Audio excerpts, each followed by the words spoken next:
스티브 코비가 쓴 여러분 소중한 것을 먼저 하라 라고 하는 책이 한때의 베스트셀러가 되었습니다. 사탄은 시간을 공격합니다.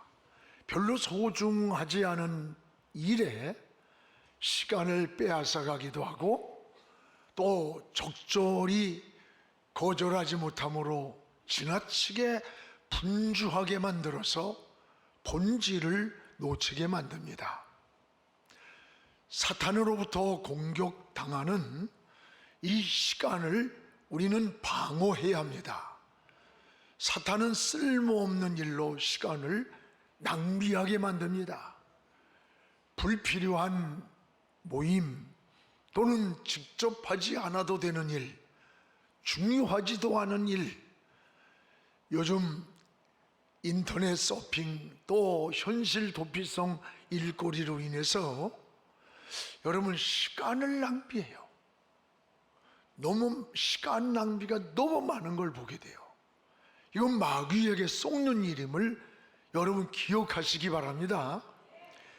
요즘 목사님들도요 얼마나 바쁘고 분주하게 빨빨거리고 돌아다니는지 예수님도 목사 만나보기가 힘들어서 찾아다닌대요. 이 영적 지도자는 사람 만나는 시간보다 하나님 만나는 시간을 많이 가져야 합니다. TV 앞에서 인터넷 검색이나 하면서 금쪽 같은 이 생명의 시간을 낭비하고 있지 않는가 돌아보시기 바랍니다. 시간의 우선순위를 정해야 합니다. 인생을 사는 데에는 우선순위가 있습니다. 시간에도 우선순위가 있고 사역에도 우선순위가 있고 또 신앙에도 우선순위가 있습니다. 우선순위가 분명하면 기분과 상황에 따라서 행동하지 않습니다. 목적을 우선순위에 두고 있기 때문에 분명한 뜻을 이룰 수가 있습니다. 여러분 시간도 그 시간에 주어진 목적이 있습니다. 무조건 열심히 한다고 다 좋은 것 아닙니다. 무조건 충성한다고 다 하나님의 일이 아닙니다. 낭비 중에 가장 큰 낭비가 뭔 줄 알아요? 시간의 낭비라는 것을 알아야 돼요. 우린 빨리 해야 되는 일이 있고 천천히 해도 되는 일이 있습니다. 반드시 해야 되는 일이 있는가 하면 미뤄도 되는 일이 있습니다. 필수가 있는가 하면 선택이 있습니다. 이와 같이 우선순위가 잘 정해질 때에 원하는 목적을 이룰 수가 있습니다. 시간은 하나님께서 우리에게 맡겨주신 최고의 자원이요 선물입니다. 시간을 계획성 있게 사용하는 것이 바로 지혜요 은혜입니다. 특히 우리 그리스도인들은 세 가지 시간이 있어야 돼요. 하나는 일하는 시간이 있어야 합니다. 또 하나는 가정생활의 시간이 있어서 가정이 행복해야 하고, 그 다음에는 하나님과 교제하는 시간이 있어야 합니다. 이 세 가지 시간이 잘 균형을 이룰 때 건강하고 행복한 삶을 이룰 수가 있습니다. 우리의 신앙생활도 마찬가지입니다. 하나님의 뜻을 향한 우선순위가 있습니다. 여러분, 주님은 사역의 우선순위가 바뀐 제자들을 향해 이런 말씀을 하셨습니다. 누가복음 9장 62절에 보면 쟁기를 잡고 뒤를 돌아보는 자는 결코 하나님 나라에 합당하지 않다고 했어요. 주님을 따르되 제자들은 먼저 작별 인사하고 와서 따르겠다. 또 어떤 이는 장사 지내고 와서 따르겠다고 할 때에 주님을 따르지 않겠다는 것 아닙니다. 따르되 문제는 사역의 우선순위가 바뀔 때에 주님은 합당하지 않다고 냉정하게 말씀하셨어요.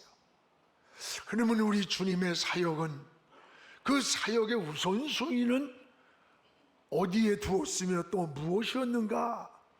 세 가지로 오늘 말씀에 나옵니다. 하나는 주님 사역의 우선순위를 기도에 두셨습니다. 어디에 두셨다고요? 기도에 뒀어요. 오늘 말씀 35절을 우리 한번 같이 읽겠습니다. 새벽 아직도 날이 밝기 전에 예수께서 일어나 한적한 곳으로 가서 거기서 기도하시더니, 여기 새벽 아직도 날이 밝기 전에, 여러분 새벽 해가 뜨기 전 어둠이 깔려있는 상태를 말하는 거예요. 즉 하루의 일이 시작하기 전, 날이 밝아오기 전에 주님은 제일 먼저 기도로 하루의 시작을 하는 거예요. 하루의 일이 시작되기 전, 날이 밝아오기 전 주님은 하루의 시작의 출발이 기도였음을 우리에게 잘 보여주고 있습니다. 주님은 모든 삶의 우선순위를 기도에 두셨습니다. 우리의 롤 모델은 바로 주님이십니다. 여러분은 하루의 출발의 우선순위가 어디에서부터 시작을 하는 겁니까? 오늘 예수님은 기도가 우선순위가 되어서요, 예수님은 하루의 출발을 기도로부터 시작을 하셨어요. 주님도 기도를 하셨는데, 여러분 연약한 우리가 어떻게 기도하지 아니하고 세상을 이기고 환경을 이기고 나 자신을 이기고 밀려오는 어둠과 이런 삶에서 승리할 수가 있겠습니까? 우리가 기도하는 시간은 결코 여러분 낭비하는 시간이 아닙니다. 루터는 바쁜 시간이 되면은 더 많은 기도 시간을 할애했다는 거예요. 그래서 어려운 일이 있을 때 하나님은 그 문제를 속히 해결해 줬다고 고백을 합니다. 그렇습니다. 우리는 바쁘다고 기도 시간을 줄이거나 기도하는 일을 소홀히 하거나 미루는 것 어리석은 거예요. 예수님의 사역을 깊이 살펴보십시오. 기도로 출발을 하시고 모든 삶의 기도로 마쳤습니다. 기도는 마치 호흡과 같습니다. 여러분, 음식물은 일주일을 먹지 않아도, 열흘 먹지 않고 40일까지 금식을 해도 삽니다. 그런데 호흡은 5분만 중단해도 죽습니다. 건강한 사람은 가장 쉬운 게 호흡하는 거예요. 그러나 병이 든 사람은 가장 힘든 게 호흡이 안 됩니다. 호흡이 안 되고 또 안 되면 산소 호흡기를 끼우고, 그것도 안 되면 생명이 떠나는 거예요. 오늘 여러분은 영적 호흡이 잘 되고 있습니까? 먼저 기도하고, 사업을 해도 기도하고 시작하시기 바랍니다. 먼저 기도하고 인생의 진로도 결정하시기 바랍니다. 여러분이 병원을 갈지라도 먼저 하나님께 기도하면서 좋은 의사를 만나게 해달라고 기도하고 병원을 가세요. 성경에는 기도할 때 일어난 사건들이 수도 없어요. 귀신이 떠나가고 수많은 병자들이 고침을 받았고, 전쟁에서도 기도할 때 하나님이 승리를 붙여주셨어요. 에베소 1장 17절에 보면 바울은 이런 고백을 합니다. 내가 기도할 때에 하나님은 지혜와 계시의 영을 나에게 주사 하나님을 알게 하셨다는 했어요. 기도할 때에 지혜를 주셨고 계시의 영을 주어서 하나님을 알게 했다. 이 안다고 하는 것은 어떤 지성적으로 하는 게 아니에요. 하나님의 계시의 영을 주셔서 하나님을 알게 하셨다는 거예요. 그렇습니다. 여러분, 하나님의 약속을 믿고 마가의 다락방에서 120 성도가 모여서 전혀 기도에 힘쓰던 그때에 하늘이 열리면서 불이 혀같이 갈라지는 오순절의 역사가 일어났습니다. 그리고 이 오순절의 역사를 통해서 초대교회가 시작이 되었어요. 여러분, 교회의 시작은 바로 기도입니다. 그리고 성령의 역사입니다. 기도가 바로 해답입니다. 기도는 또한 자기를 돌아보는 시간이 기도입니다. 오늘 주님은 새벽 미명에 모든 것이 잠들고 어둡고 날이 밝아오기 전에 한적한 곳에 가서 먼저 하나님께 기도를 드렸어요. 저는 이 한적한 곳에 하나님과 깊은 영성의 세계로 나가는 시간임을 보게 돼요. 이 시간이 영적으로 자신을 돌아보는 시간입니다. 이 현대인들의 가장 큰 문제가 너무 분주한 데 있어요. 사람이 이렇게 분주하다 보니까, 여러분, 사람이 분주하면 세 가지 반응이 나타납니다. 하나는 분주하면 자기를 돌아볼 수 있는 여유를 잃고 인생을 편법을 쓰게 돼요. 여러분, 특히 하나님과 깊은 대화가 끊어지고 자기를 보는 영적인 눈이 어두워져요. 사람이 분주해지다 보면. 또한 믿음 생활하면서도 이 안식이나 평안을 모르고 자꾸 방황을 하는 거야. 오늘 여러분, 분주한 세상 가운데서도 새벽 미명 해가 뜨기 전에, 날이 밝기 전에 하나님 앞에 한적한 곳에서 하나님과 깊은 교제를 갖고 하나님께 묻고 하나님의 인도를 받았던 이 한적한 곳의 시간, 이 시간이 저와 여러분에게 가장 필요한 때가 지금 아닙니까? 네, 사랑하는 여러분, 오늘 주님처럼 기도가 하루의 삶의 여러분 출발점이 되기를 주의 이름으로 축복을 합니다. 또한 주님의 사역은, 따라합시다, 영혼구원. 주님의 사역의 중심은 영혼구원의 목적이 있었습니다. 오늘 주님이 오신 목적이 뭡니까? 오늘 38절에 우리에게 분명한 말씀을 주십니다. 우리 같이 한번 읽겠습니다. 이르시되 우리가 다른 가까운 마을로 가서 거기서도 전도하리니 내가 이를 위하여 왔노라. 오늘 여러분, 거기서도 전도하리니, 지금 복음을 전하면서 오면서 마을을 옮겨갈 때 거기서도 전도하리니 내가 이를 위하여 왔노라. 내가 어느 환경에 어떤 조건에 있든지 거기서도 전도하리니 내가 이를 위해서 왔노라. 주님이 이 땅에 오신 목적을 영혼 구원하러 오셨다고 말씀하셨어요. 예수님이 가장 기뻐하는 게 여러분 뭐라고 생각합니까? 영혼 구원이에요. 예수님이 3년 동안 하신 사역이 핵심이 뭐예요? 영혼 구원이에요. 병자를 고쳐주시고 문제를 해결해 주신 그 내면의 궁극적인 목적은 영혼 구원하는데 목적이 있는 거예요. 여러분이 삶의 많은 은혜와 축복을 누리는 그 내면에도 영혼 구원의 목적이 있는 거예요. 주님이 왜 십자가를 져야 됐습니까? 영혼 구원하려고 십자가를 지신 거예요. 부활하셔서 첫 말씀도 온 천하에 다니면서 만민에게 복음을 전하라. 여러분, 성령을 우리에게 보내주신 목적도 영혼 구원이에요. 내 증인 되라. 말투스, 십자가와 부활, 이곳에 증인 되라는 거예요. 성령 받은 제자들은 담대하게 예수 그리스도의 십자가와 부활의 증인이 되었어요. 교회가 선교하는 목적도 영혼 구원입니다.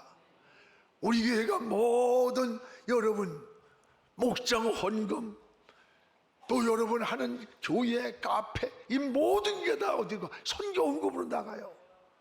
돈이 많아서 합니까? 아니에요. 영혼 구원이 있는 거예요. 영혼을 구원하기 위해서. 생명을 구원하기 위해서. 교회의 존재 목적도 여러분 영혼 구원이에요. 영혼 구원. 예수님은 항상 전도할 기회를 찾으셨어요. 요한복음 4장에 보면 사마리아 여인이 물을 기를 때에 예수님은 그 사마리아 여인에게 물을 달라고 했습니다. 그때에 깜짝 놀란 사마리아 여인이 당신이 유대인인데 어찌 나에게 물을 달라고 합니까? 왜냐하면 당시의 사마리아 사람들은 혼혈족들이에요. 유대인들이 상종을 하지 않고 취급을 안 해, 사람 취급을. 근데 어떻게 유대인인 당신이 우리에게 물을 나에게 달라고 합니까? 그때 주님이 뭐라고 하세요? 지금 물을 달라고 하는 이가 누구인 줄 알았다면, 지금 물을 달라고 하는 이가 누구인 줄 내가 알았다면 내가 오히려 나에게 생수를 구했을 것이다. 내가 내 이 물은 마셔도 다시 목이 마르거니와 내가 주는 물은 영원히 목마르지 않는 생수가 되리라. 네가 주는 이 물은 마셔도 또 목이 마르지만 내가 주는 물은 영원히 목마르지 않는 생수가 되리라. 그렇습니다. 여러분, 세상 것은 우리가 아무리 높은 자리에 앉아봐도, 아무리 많은 것을 소유해봐도, 많은 지식을 가져봐도 인생의 목마름이 해결되지 않아요. 주님이 주는 물은 영원히 목마르지 않는 생수가 되리라. 그때 이 여인은 이분이 메시아라는 것을 깨닫고 이 여인이 마을로 뛰어가서 사람들에게 외칩니다. 와보라, 와보라. 메시아를 만났다, 메시아를 만났다. 예수 그리스도를 전했던 거예요. 그렇습니다. 사랑하는 여러분, 전도할 때 하나님은 우리에게 구원받을 영혼이 여러분을 기다리고 있다는 것을 깨닫기 바랍니다. 하나님은 여러분들이 영혼을 찾아 나설 때 만나게 해주시는 걸 만나게. 성경의 베드로와 고넬료를 보세요. 기도하던 이 고넬료에게 환상 가운데 베드로를 만나도록 접촉점을 주셨어요. 여러분, 빌립과 에디오피아 내시의 만남을 보세요. 성령께서 말씀을 갈급해야 하는 이 에디오피아 내시에게 말씀을 깨닫게 하려고 빌립을 공수에다가 만나게 해주셨어요. 아프리카 선교의 시발점을 만드는 거예요. 이게 하나님의 하시는 손길이에요. 역사 속에 하나님의 손의 움직임이 있는 거예요. 하나님은 사람을 통해 일하시는 거예요. 여러분이 믿음으로 입을 열고 믿음으로 행동하고 믿음으로 나갈 때 하나님은 만남을 주시는 거예요. 사람을 만나고 때를 만나고 인생의 축복을 만나게 해주시는 거예요. 여러분, 지금은 6월 첫 주일입니다.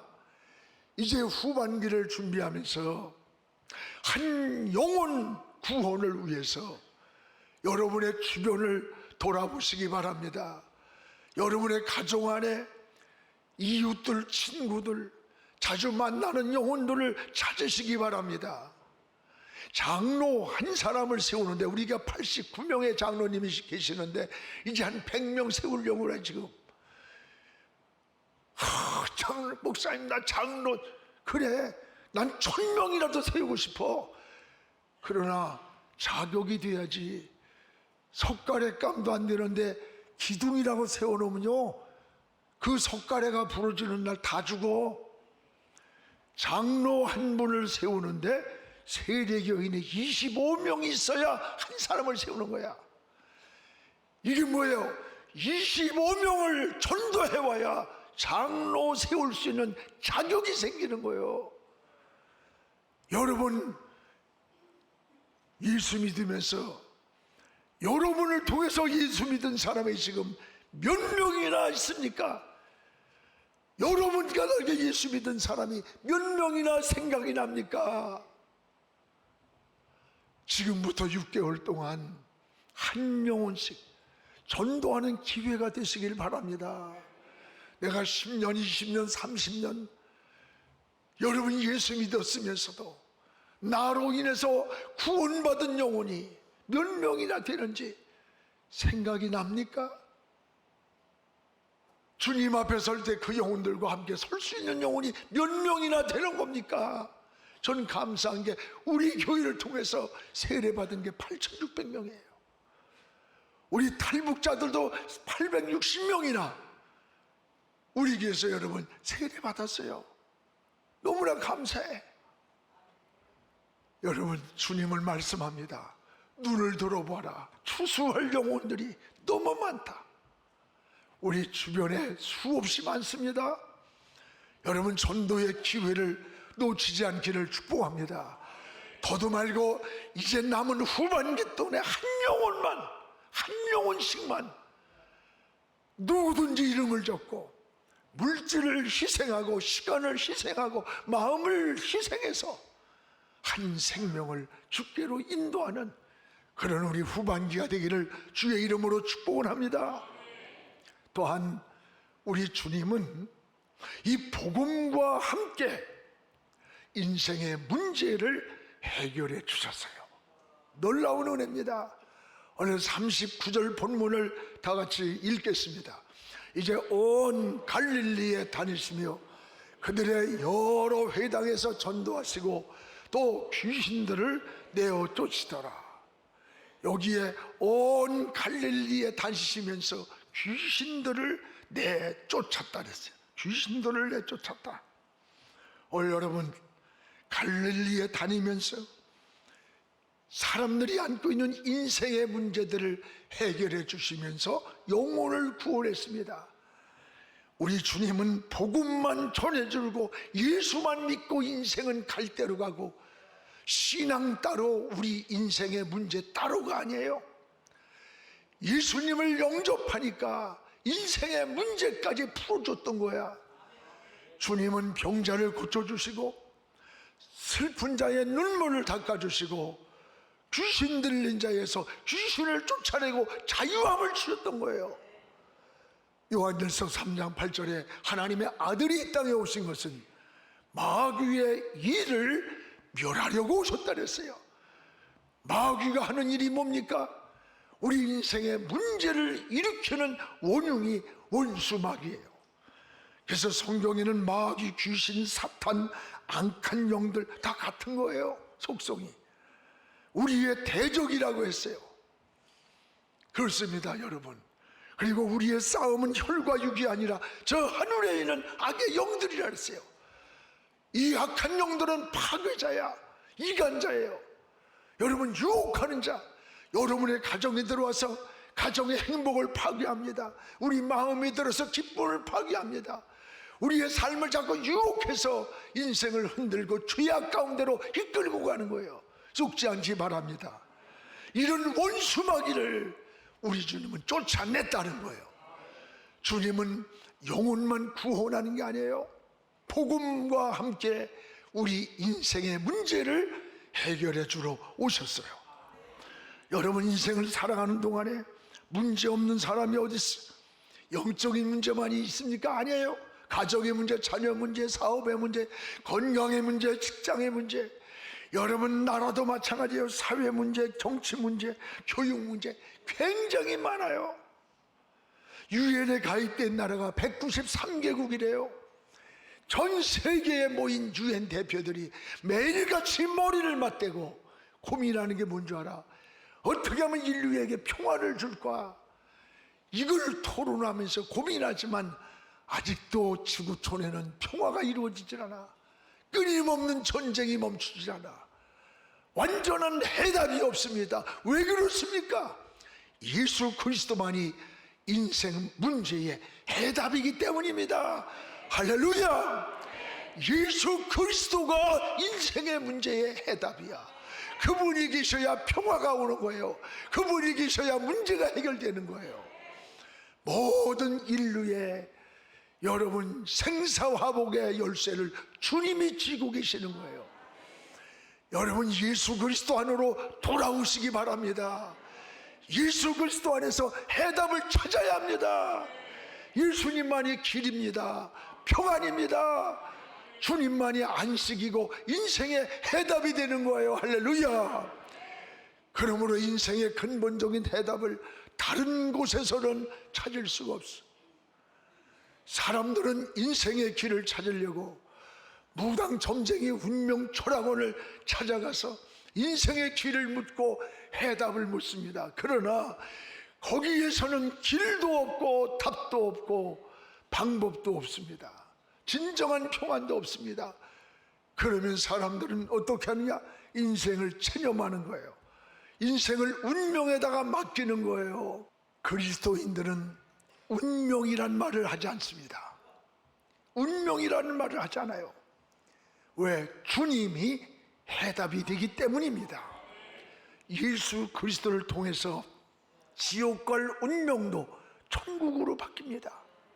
마귀의 자식이 하나님의 자녀의 신부로 바뀝니다. 신앙은 운명을 바꾸는 거예요. 여러분 인생을 운명이라고 말하지 마세요. 여러분 자식들을 한테 너는 그래 고만한 그릇밖에 안 돼, 고만한 인생밖에 네 팔자야. 여러분 성경에 어디 팔자가 있어요? 여러분 성경에 어디 운명이란 말이 있어요? 저 유교나 불교는 인생을 운명론에다 집어넣는 거야. 그래서 유교 문화나 불교 문화에서는 발전이 없습니다. 인생을 운명이라고 생각하기 때문에. 아닙니다. 우리 예수 믿는 사람들은요, 의사가 죽는다라도 하나님이 살려주면 사는 거예요. 망해도 하나님이 일으켜주면 일어나는 거예요. 우린 해답이 있어요. 예수 잘 믿고 길을 찾을 수 있고, 예수 안에 해답이 있고 평안이 있고 영원한 생명이 있기 때문에 그래요. 여러분의 운명이 아닌 축복의 삶으로 바꿔지기를 주의 이름으로 축원합니다. 기도하겠습니다. 거룩하신 우리 아버지 하나님, 감사합니다. 오늘도 하나님 아버지, 우리의 신앙을 다시 한번 돌아보게 하시고 변화되게 하여 주시옵소서. 새롭게 하여 주시옵소서. 운명이 아니라 하나님께서는 길이 있고 해답을 주셨고 평안을 주셨고 또 길도 주셨습니다. 오늘도 이 길을 잘 따라가게 도와주시옵소서. 예수 안에 승리하게 하시고 하나님 복음 안에 승리자가 되게 축복하여 주시옵소서. 예수님의 이름으로 기도합니다. 아멘.